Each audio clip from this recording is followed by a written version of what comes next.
오늘 말씀의 제목을 죄는 무엇인가요? 라는 제목으로 말씀 나누기로 합니다. 저희가 이제 지난주에 살펴보았던 하나님께서 사람을 창조하신 목적, 그것은 하나님의 영광을 위하여로 창조하셨습니다. 하나님의 영광을 위하여 산다는 것, 첫 번째로 하나님께서 모든 것을 주셨음을 인정하고 그 마음을 가지고 마음을 다해 하나님을 예배하는 것, 나아가 직접적인 말로써 하나님께서 하셨습니다 라는 것을 부지런히 우리들의 입술을 통하여 직접적으로 증거를 하고, 또한 우리들의 삶으로서 간접적으로 드러냄으로써 하나님의 영광을 위하여 살아야 하는 그 삶의 목적에 대해 나누었습니다. 이번 주에는 죄는 무엇인가요? 라는 주제로 살펴보기로 합니다. 성경에 보면 하나님께서 이 세상을 창조하시고 난 뒤에 좋다, 그 말씀이 마음이 좀 느껴지는 것 같습니다. 하나님께서 창조하신 다음에 좋다, 뭐 이렇게 하나님의 마음이 느껴집니다. 게다가 나아가서 사람을 창조하신 다음에는 진짜 좋다, 하나님께서 이렇게 감탄사를 연발하신 것이 창세기에 나오게 됩니다. 우리가 그러면 현재 누리고 있는, 살아가고 있는 이 세상은 심히 좋은 상황인가요? 라고 질문을 던지자면 이렇게 저희가 세모를 그려야 될 것 같습니다. 이거 잘 모르겠는데, 이렇게 잘 살펴보면 딱히 그렇다고 느껴지지 않습니다. 삶에서 소소한 행복은 분명히 우리가 느끼지만, 지금 이제 한쪽에, 전 세계적으로 한쪽에는 비가 너무 많이 와서 우리나라도 지금 홍수가 나고 댐이 터지고 막 이렇게 하는 것처럼, 한쪽에서는 홍수가 나서 난리, 한쪽에서는 비가 안 와서 가뭄으로 땅이 다 갈라지고 이제 그 산불 때문에 난리가 나고 있습니다.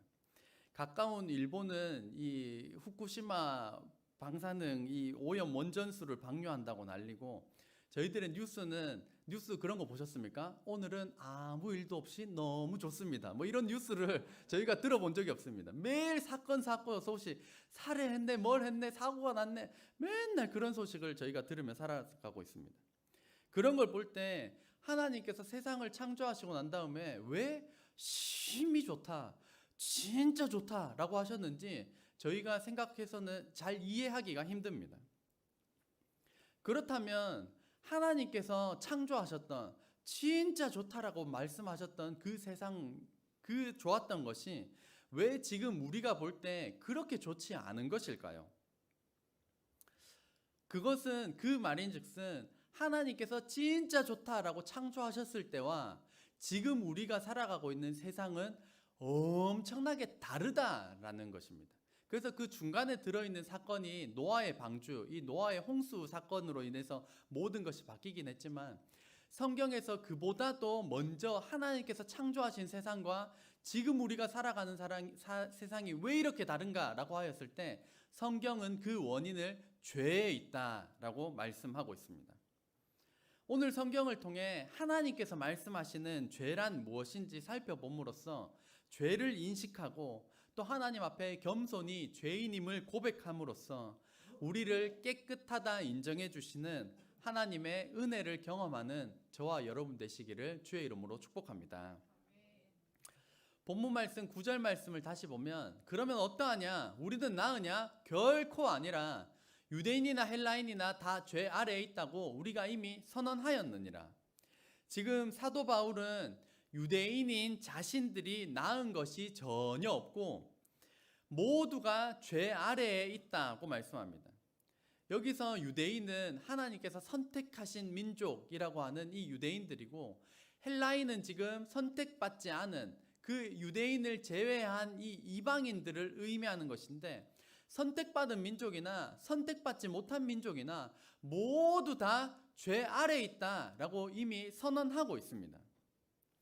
나아가서 10절 말씀을 보면, 기록된 바 의인은 없나니 하나도 없으며, 이게 그 시편의 말씀들을 계속 인용하여서 말씀을 펼치고 있는데, 이 의인이 없는데 하나도 없다, 이 조금 있는 거랑 하나도 없는 거랑 전혀 다릅니다. 먹을 게 조금 남아있는 거랑 먹을 게 전혀 없는 거랑 이게 다른 겁니다.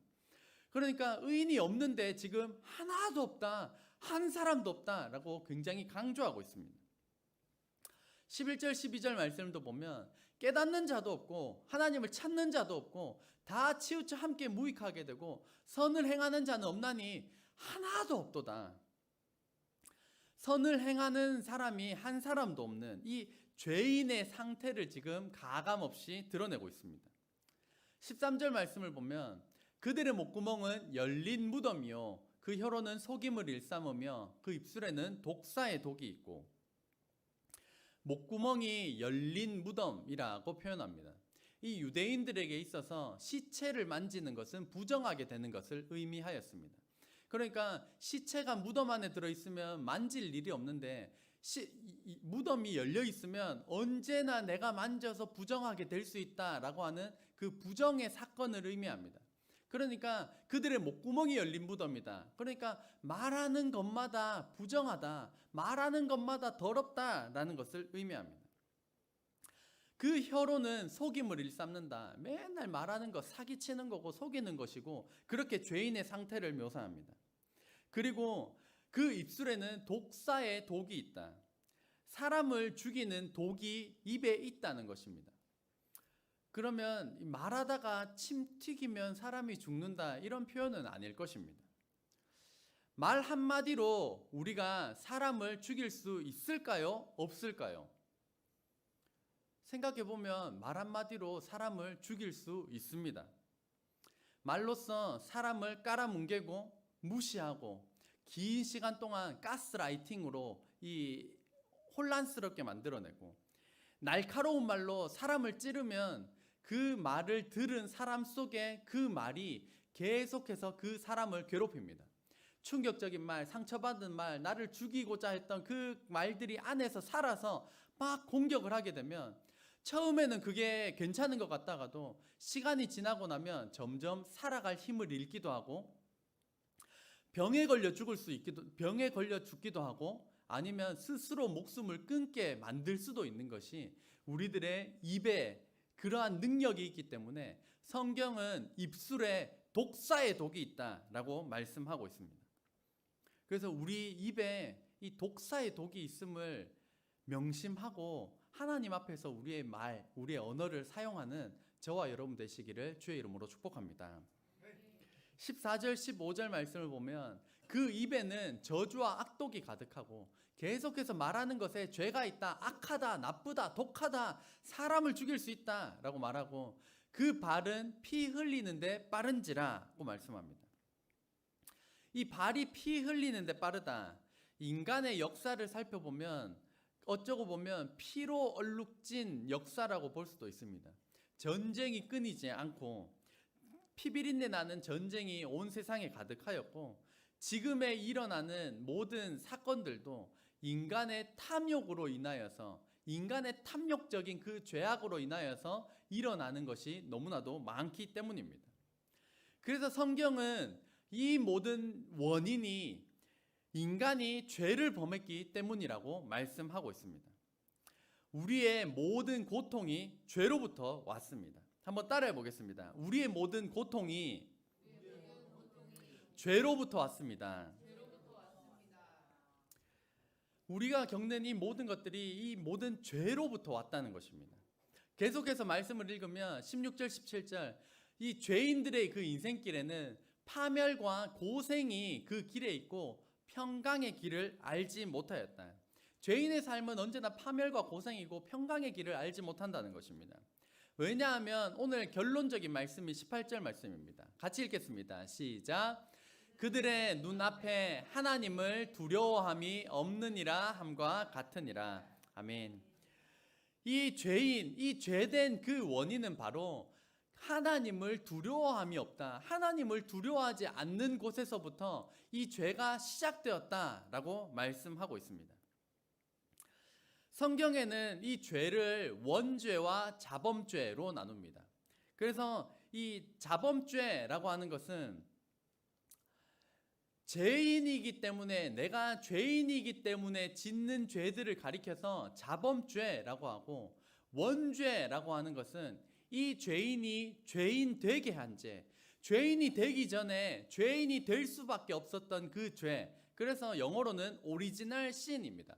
근본적인 근원적인 죄가 원죄라고 성경에서 말씀하는데 이 하나님께서 첫 번째 사람 아담과 하와를 만드셨을 때 그때는 이 땅에 죄가 존재하지 않았습니다. 그리고 아담과 하와는 죄인이 아니었습니다. 하지만 하나님께서 명하신 것을 어기고 불순종하였을 때 그때부터 인간에게 죄가 들어온 것이고 죄가 시작된 것입니다. 그래서 오늘 성경에서 말씀하는 원죄, 이 죄는 첫째 같이 읽겠습니다. 시작. 하나님 말씀에 불순종하는 것입니다. 성경에서 말씀하는 이 원죄는 하나님 말씀에 불순종하는 것입니다. 세상에서의 죄는 이 세상의 법으로 정해놓은 것들을 어길 때 그것이 세상에서는 죄인이고 감옥과 교도소에 가게 되는 것입니다. 하지만 성경에서의 죄는 하나님의 법을 어기는 것입니다. 하나님의 법을 어기는 것이 불순종입니다. 한번 따라해 보겠습니다. 하나님의 법을 어기는 것이 불순종입니다. 그러니까 하나님의 법을 어기는 것, 하나님께 이 불순종하는 것, 이것이 성경에서 말씀하는 죄, 원죄라는 것입니다. 그 군대에서 보면 군대 간부와 분대장에게는 이 어깨 양쪽에 견장이라는 게 주어집니다. 초록색 견장이 있습니다. 그 견장의 한쪽은 명령권입니다. 그러니까 이 견장을 가지고 내가 부대원에게 명령을 내릴 수 있는 그 권한이 어깨 견장에 있고 다른 한쪽에 있는 이 견장은 사살권을 의미합니다. 그러니까 명령을 내렸는데 명령에 불복종해 그러면 사살해도 된다라는 권한이 이 간부와 분대장 이 어깨에 주어진 것입니다. 물론 일반 생활 가운데 그런 것이 아니라 전시 상황에만 통용되는 것이긴 하지만 그만큼 명령 순종과 불복종 이것은 생과 사를 가르는 엄청나게 중요한 권한임을 알 수가 있습니다. 권리입니다. 성경은 하나님의 법을 어기는 것 이것이 불순종 곧 죄라고 말씀합니다. 그래서 죄의 원어 저희가 많이 나누었지만 하마르티아입니다. 한번 따라해 보겠습니다. 하마르티아. 성경에서 이 죄를 뜻하는 단어가 하마르티아인데 하마르티아는 관역을 벗어나다라는 의미입니다. 그러니까 뭐 총을 쏘든지 활을 쏘든지 간에 관역이 있는데 관역을 벗어나는 것 그것이 하마르티아 이 죄다라는 것입니다. 그러니까 성경적으로 하나님의 말씀의 관역을 벗어나는 것 하나님의 말씀에 벗어나서 불순종하는 것 그것이 곧 죄다라고 말씀하십니다. 이 하나님께서 관역을 정하셨고 이 관역을 벗어나게 된 사건이 성경 창세기 선악과를 먹는 사건에서 등장하게 됩니다. 하나님께서는 이 세상을 창조하시고 난 뒤에 인간에게 다스리고 충만하고 취하고 모든 것을 할 수 있도록 허락하시고 난 다음에 단 한 가지 선과 악을 알게 하는 나무의 열매를 먹는 것만을 금지하셨습니다. 다시 한번 이야기하면 다 되는데 한 가지를 금지하신 것입니다. 하지만 사탄이 하나님께서 만드신 첫 번째 사람 하와에게 와서 유혹을 합니다. 창세기 3장 5절 말씀 같이 읽겠습니다. 시작. 너희가 그것을 먹는 날에는 너희 눈이 밝아져 하나님과 같이 되어 선악을 알 줄 하나님이 아심이니라. 지금 사탄이 와서 하와를 유혹하는 장면입니다. 그거 먹으면 하나님처럼 될 수 있어. 너희가 선악을 하나님과 같이 분별하게 될 거야 라고 하면서 하와를 유혹하는 것입니다. 그러니까 하나님과 같이 될 것이다. 이것은 곧 삶의 주인이 누구인가를 의미합니다. 삶의 주인이 누구인가?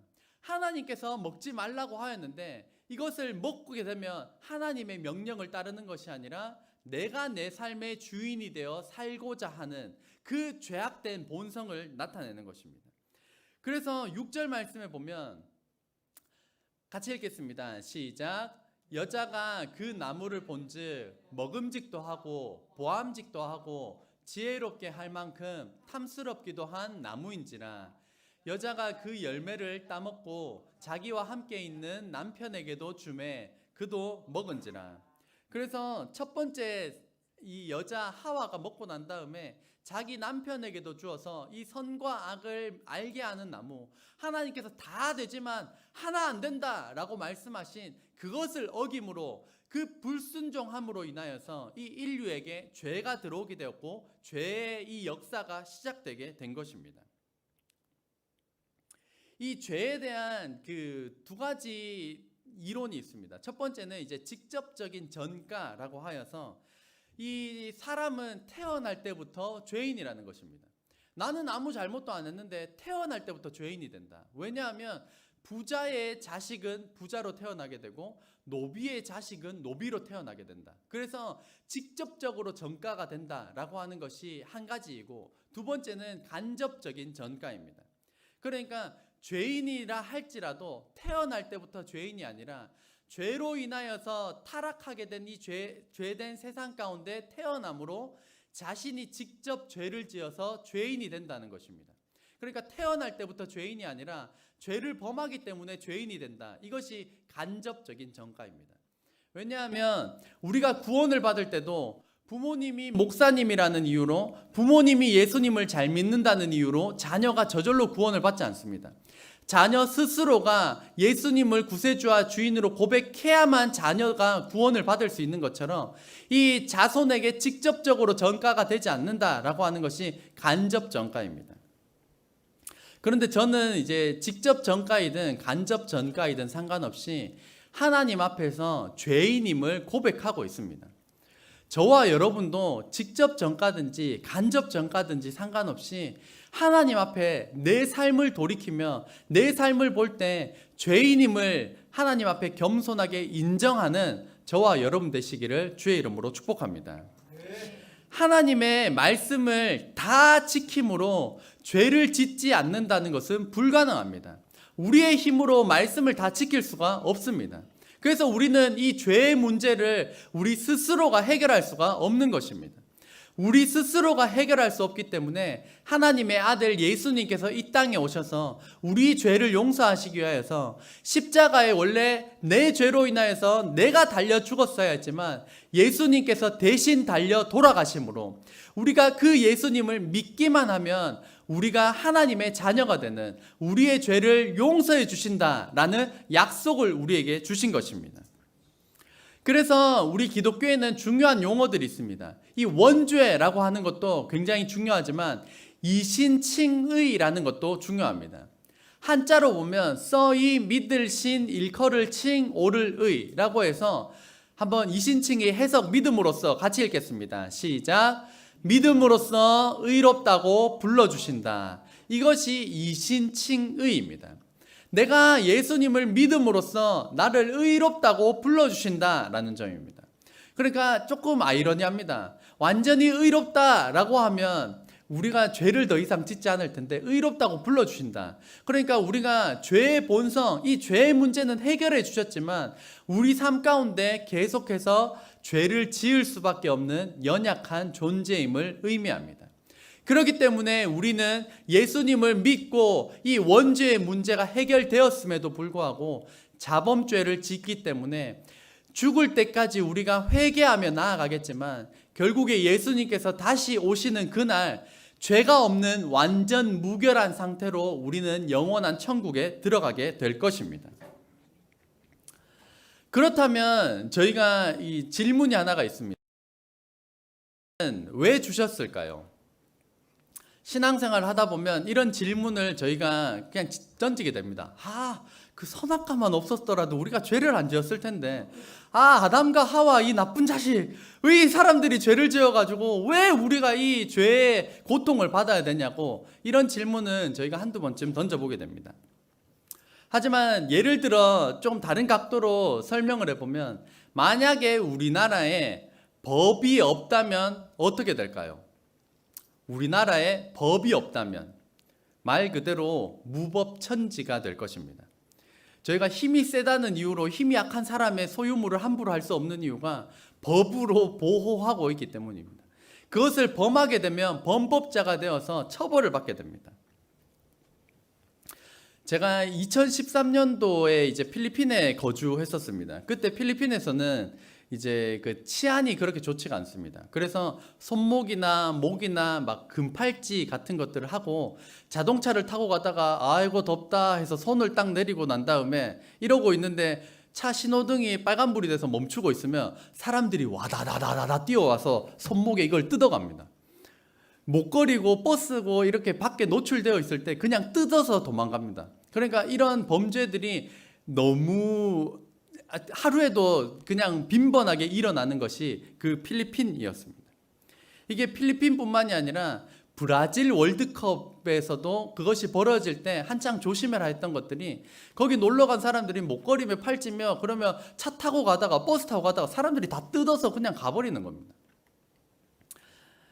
호주에 저희가 살 때는 호주에서는 자동차 유리를 깨고 그 차 안에 물건들을 훔쳐가는 것, 이것 또한 너무나도 안 겪어본 사람이 없을 정도입니다. 그래서 저도 이제 그 차를 주차해 놨었는데 거기 차 유리를 깨고 제 차 안에 있는 소지품도 훔쳐갔었습니다. 도난을 당했었습니다. 법이라고 하는 것이 우리를 피곤하게 하는 것 같고 우리를 억압하는 것 같이 느껴진다 하더라도 법은 우리를 안전하게 지켜주는 최소한의 안전망이 됩니다. 간단하게 신호등을 예로 들어보면 이 신호등 이것만 없으면 정말 빨리 갈 수 있을 텐데 라고 한두 번쯤 마음을 먹어봅니다. 만약에 이 빨간불에만 걸리지 않으면 우리 이제 속도 내기 좋아하시는 분들 막 열심히 막 달려서 목적지에 빨리 도달할 수 있을 것 같은데 실제로 신호등이 없어지면 질주 본능을 가진 사람이 저 한 사람이겠습니까? 저 사람도 질주 본능, 저 사람도 질주 본능, 다 같이 신호등이 없는 데서 달리면 크고 작은 사고들이 여기저기 벌어지면서 당장의 아수라장이 될 것입니다. 그래서 신호등 빨간불에 막혀서 우리가 답답할 때가 있는 것은 사실이지만 이 신호등이라는 이 법체계는 우리가 안전하게 다닐 수 있도록 보호해주는 안전망이 된다는 것입니다.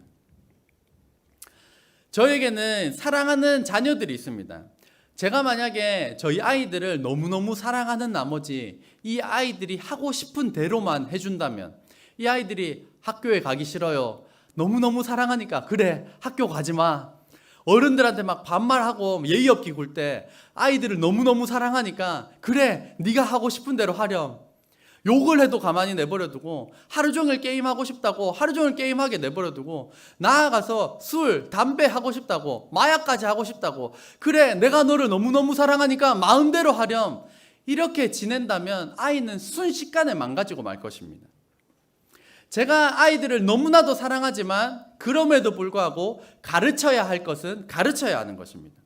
말로 훈육을 하고 안 되면 혼을 내기도 하고 어릴 때는 뜨겁다라는 것을 겁을 주어서라도 이 피부가 녹는 화상은 피해야 되고 도로에 차가 다니니까 위험하다라는 것을 무섭게 어떻게든 알려줘서 도로에 나가서 차에 치여 죽는 사건은 막아야만 하는 것입니다.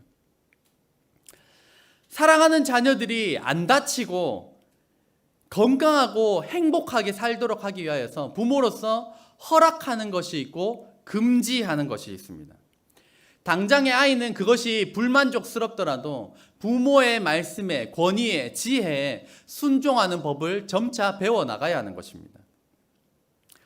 하나님께서 이 말씀이라는 하나님의 법을 두신 이유는 우리를 피곤하게 하고 우리를 억압하고 우리를 가둬두기 위하여서 주신 것이 아닙니다. 오히려 하나님의 법 안에서 안전한 울타리 안에서 더욱 건강하고 더욱 완전한 행복을 누릴 수 있게 하기 위하여서 하나님의 법, 성경을 우리에게 주신 것입니다. 그래서 하나님의 법, 하나님의 말씀에 순종한다라는 것은 하나님께서 내 인생의 주인이십니다 라는 고백입니다. 한번 따라해 보겠습니다. 하나님께서 내 인생의 주인이십니다. 하나님께서 내 인생의 주인이십니다. 하나님께서 내 인생의 주인이십니다 라는 그 고백이 하나님의 말씀에 순종하는 삶인 것입니다. 내 마음대로 자녀가 원한다고 마음대로 내버려 둘 수 없는 것처럼 우리의 죄악된 본성을 마음대로 내버려 두실 수 없는 하나님께서 우리에게 안전망을 주신 것이 이 말씀입니다. 하나님의 말씀에 순종할 때 우리는 죄로부터 멀어지게 됩니다. 하나님의 말씀에 순종하여서 하나님을 주인 삼는, 하나님의 말씀에 순종하는 저와 여러분 되시기를 주의 이름으로 축복합니다. 두 번째로 죄는 무엇인가요? 둘째, 같이 읽겠습니다. 시작. 하나님을 두려워하지 않는 것입니다. 오늘 본문 로마서 3장 18절 말씀, 저희 마지막 구절인데, 그들의 눈앞에 하나님을 두려워함이 없느니라. 그들의 눈에 하나님을 두려워함이 없다. 그것이 곧 죄가 된다라고 말씀하고 있습니다. 죄는 하나님을 두려워하지 않는 것입니다. 하나님을 이 경외함으로 두려워하는 저와 여러분 되시기를 주의 이름으로 축복합니다. 하나님을 두려워하지 않는 이유는 첫 번째로는 하나님의 존재를 인정하지 않거나, 두 번째로는 하나님의 이 능력이나 하나님을 종이 호랑이처럼 여기는 것입니다. 제가 만약에 종이로 프린트한 호랑이를 가지고 이렇게 하면 무서워할 사람이 아무도 없습니다. 종이 호랑이이기 때문입니다. 하나님께서 존재하지 않는다고 여기거나, 아니면 하나님의 내가 뭐 죄를 짓든지 말든지 간에 상관없이 내 삶에 별 능력을 행하지 못하는 하나님이다, 종이 호랑이 같은 하나님이다 라고 여길 때 하나님을 두려워하지 않는 이 죄를 범하게 되는 것입니다. 하나님을 두려워하는 것, 하나님을 경외하는 것, 우리 신앙생활에 굉장히 중요한 부분입니다. 예수님께서도 마찬가지로 요한복음 16장 9절에 이렇게 말씀하십니다. 같이 읽겠습니다. 시작. 죄에 대하여라 함은 그들이 나를 믿지 아니함이요. 예수님께서도 말씀하십니다. 무엇이 죄냐? 나를 믿지 않는 거다. 나를 믿지 않는 것이 죄다. 곧 나의 존재를 믿지 않는 것일 수도 있지만 나의 능력을 믿지 않는 것이 될 수도 있습니다. 그래서 예수님을 믿지 않는 것이 죄다라고 말씀합니다. 죄란 예수님을 믿지 않는 것이 죄입니다. 예수님을 믿어야 구원받는 것처럼 예수님을 믿지 않는 것은 죄입니다. 오늘 이 말씀을 통하여서 하나님 앞에서 내가 죄인됨을 돌아보시기를 주의 이름으로 축복합니다. 성경은 우리로 하여금 너도 죄인, 나도 죄인, 우리 모두는 죄인이다 라고 성경은 선포하고 있습니다. 하나님께서 우리에게 말씀하십니다. 예수님께서도 예수님을 믿지 않는 것, 그것이 죄다, 모든 사람이 죄인이다 라고 말씀하십니다. 여전히 내가 죄인임을 인정하지 못하겠다면 말씀 한 구절이 더 있습니다. 요한일서 1장 10절 말씀 같이 읽겠습니다. 시작. 만일 우리가 범죄하지 아니하였다 하면 하나님을 거짓말하는 이로 만드는 것이니 또한 그의 말씀이 우리 속에 있지 아니하니라. 아멘. 성경은 이야기합니다. 나 죄인 아닌데요? 내가 왜 죄인입니까? 나는 죄인 아닙니다 라고 하면 하나님을 거짓말쟁이로 만드는 것이다. 하나님을 거짓말쟁이로 만들지 않는 것, 그것은 내가 죄인임을 인정하는 것입니다. 내가 죄인임을 인정함으로 죄인에게 값없이 주시는 하나님의 은혜를 경험하는 저와 여러분 되시기를 주의 이름으로 축복합니다. 결론입니다. 오늘 성경은 나도 죄인, 너도 죄인, 우리 모두는 하나님 앞에 죄인이라고 말씀합니다. 그렇게 선언하고 있습니다. 하지만 죄인임에도 불구하고 우리가 걱정할 필요가 없는 이유는 예수님께서 우리의 모든 죄를 용서하시고 사하셨기 때문입니다. 그분을 믿기만 하면 우리는 구원받을 수 있습니다. 하나님의 말씀에 순종하는 삶으로 하나님을 두려워하며 하나님의 존재를 확신함으로 나아가 예수님을 유일한 구세주와 주인으로 영접함으로써 살아계신 하나님을 충만히 경험하는 저와 여러분 되시기를 주의 이름으로 축복합니다. 기도하겠습니다.